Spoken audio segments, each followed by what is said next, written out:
When I told my wife that I wanted to become a Muslim, my wife, who had been a devout Christian her whole life, she told me, Sean, I will never become a Muslim.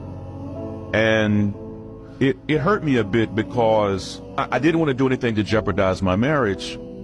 A few weeks later, when I traveled to Edmonton, I shared with some men, including a local imam there in Edmonton, that I didn't know how to approach this with my wife.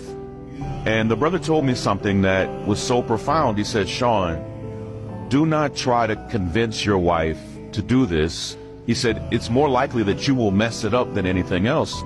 He said, but I do want you to trust that Allah will guide her heart.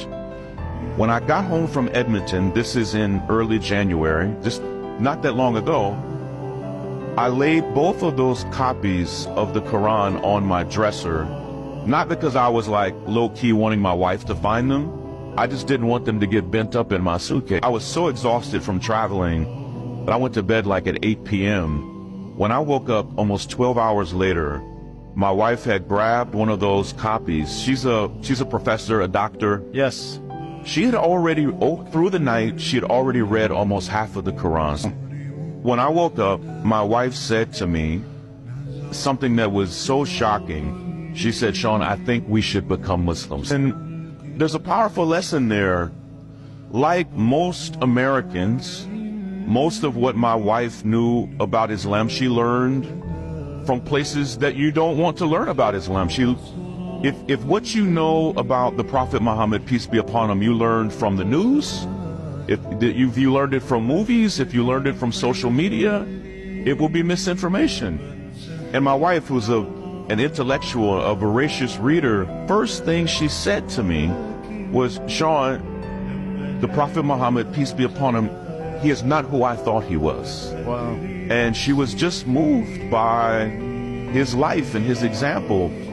And she was also, she thought that to become Muslim, it meant you no longer had any reverence for Jesus. And I think most Christians think that. Yes. And it was actually quite the opposite.